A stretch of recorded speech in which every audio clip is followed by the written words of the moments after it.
I think there is some resentment towards the Sanders sons because it's kind of denying the public the hood story and the hood come up that the sports viewing public really seems to enjoy.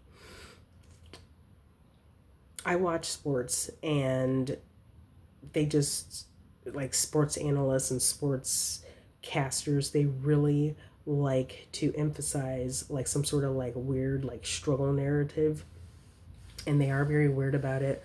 Like if you've ever watched the draft, like the boy will get drafted and then they'll just throw out there, oh, and his father got sentenced for murder last week, or there is his mother who has been to rehab 5 times. They just like throw that kind of stuff in there just completely unnecessarily. They do it with the Olympics as well. Um, when it comes to black athletes. Now, it's kind of interesting. Again, I said the Olympics.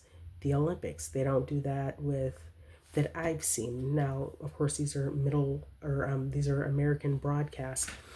I have not seen them do that with maybe like Middle Eastern athletes or like any other kind of athletes. But you know, it's a black athlete, even if they're not American, they'll throw something in there like their brother died in a stabbing in London last week or something. They always throw that in there when they can. And some of this stuff, I don't even know how they even know this stuff. I mean, it's just bizarre.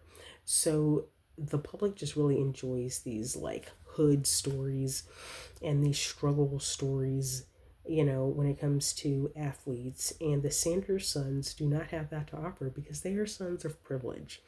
Their dad is a legend, and their dad is not one of these athletes who is a mess. I mean, you know, I mean, he's a solid guy. He had an entirely second career that was very successful. He was on a reality show that they were probably on, I would imagine. I remember watching Deion Sanders' a reality show probably in like the mid 2000s or something. It was after he broke up. Well, no, I think he had two because he had one with his wife Pilar, and then there was one of him as a single dad, and he had like 6 kids, and I want to say his mom was there. So the kids grew up around that, you know. I mean, they grew up around the cameras, they grew up around the spotlight, or at least adjacent to it. And so I think that they have a certain level of confidence. At least Shador does. I don't know about Shiloh. Him, I have not observed as much. But Shador is very comfortable speaking to reporters. He's very confident. He looks people in the eye. He smiles. I mean, he's very poised. And what he has to offer really is honestly a little bit rare among most athletes. Like most of them don't have that kind of personality, and the ones that do are ones that are older and have more experience. And Shiloh, I have not seen him address the media. I've seen pictures, but even then, you know, he's making eye contact, he's smiling. So, yeah, I mean, he's offering something different than what they're used to. And I don't think that they exactly know what to do with this. Because, I mean, they're used to just thinking of people, black athletes, in this box of, you know, started from the bottom, now I'm here. They even do it to Simone Biles. I remember Simone Biles and her husband were at the Kentucky Derby, um, and they were walking the red carpet, and Simone Biles and her husband were talking to a reporter, and then the reporter says something stupid about, and you grew up in a broken home, or something goofy, something that was just, in my opinion, completely inappropriate. She may have been saying it just to try and maybe throw Simone Biles off a little bit, but Simone maybe was expecting it, but you know, she had her poker face on. She answered the question and moved on. Another person I want to talk about quickly is John Morant, or maybe Jay Morant. I'm never sure how to say that first name.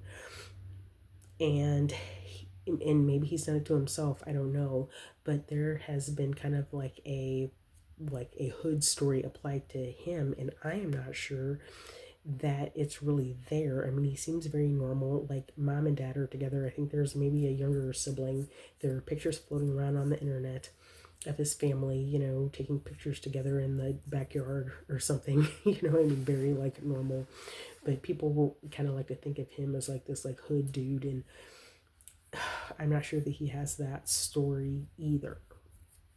So, yeah, I think there's a little bit of discomfort when people don't have that hood story to apply to people. I remember the movie Hoop Dreams from many years ago. I watched it, but it was many years ago. And even those kids, I don't think that they were, if I remember, I watched Hoop Dreams. I think that they were just from a neighborhood that was messy. I don't think that they were necessarily even all that poor. I mean, I think their family may not have had enough money to, move to a nicer house, but I don't know that they were all that bad off, honestly, looking back. But anyway, there is that. And another thing I want to talk about is people always trying to just label themselves as an underdog when they're totally not. I watched or I follow the Dallas Cowboy cheerleaders on Facebook. And I saw an interview, and I don't even think this is on the Cowboy Cheerleaders page. It might have been on the Netflix page. It doesn't matter. I saw it on Facebook. But it was an interview with Dallas Cowboy cheerleaders, and they were interviewing a cheerleader who was either biracial or black. I don't remember. Maybe like one of each. I don't know. But she was just talking about being on the Dallas Cowboy cheerleaders, and she said something like, "It's important for me to be here for representation." She's not needed for that because I mean, someone else has done that. There was a Dallas Cowboy cheerleader, like maybe in the 70s or something. I mean, I don't know that there has ever been a time there hasn't been a black woman represented on that squad. So, I mean, that kind of mentality really needs to stop. It's just kind of weird and goofy. Update the mentality.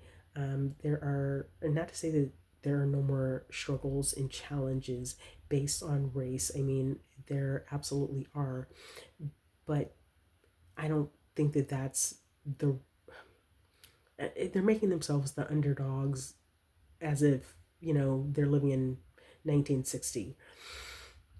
There may be other challenges, but I don't know. They're not the underdogs that they're claiming to be. And it happens in pageants as well. And they're like, oh, this is important for representation. Well, let's see, the first Black Miss USA was in the 90s. I want to say like around like 91, 92. Then there was Miss America, the first Black Miss America, Vanessa Williams. I mean, she lost her crown, but that was in like 83 or something like that. And there have been numerous Black beauty queens who have won, who have been state title holders. I mean, there are many. So I just really think it's weird for a lot of them to even say, oh, I'm so happy to be a Black woman, representing in this way and stuff like that. But I mean, there's nothing stopping them from doing this, like it's the 50s or something. Like, I mean, there's nothing stopping them from doing it. You just got to get in there and then you got to win. So I will say there's nothing stopping them, like officially and in the rules. Something else could stop them, but that's, a different sort of a battle. But yeah, I mean, that narrative, it needs to change because they're acting like no one else has paved a way for them, but others have paved the way for them. And to me, it's a little bit disrespectful.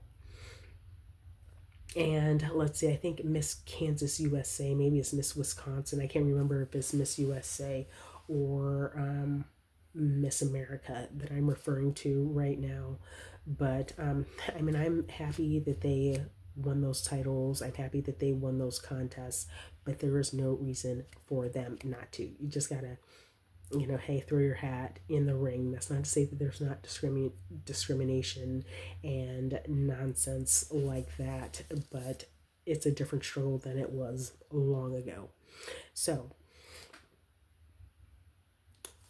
some people need to not think of themselves as an underdog because, especially these girls in pageants and really kids in sports too, because really, if you're really all that poor, you're probably not in sports. It costs a lot of money to put kids in like sports in pageants. So I don't think that these are the people that we need to be feeling sorry for by any stretch of the imagination. There are other people who are like real underdogs in the world. And yeah, yeah, there's that.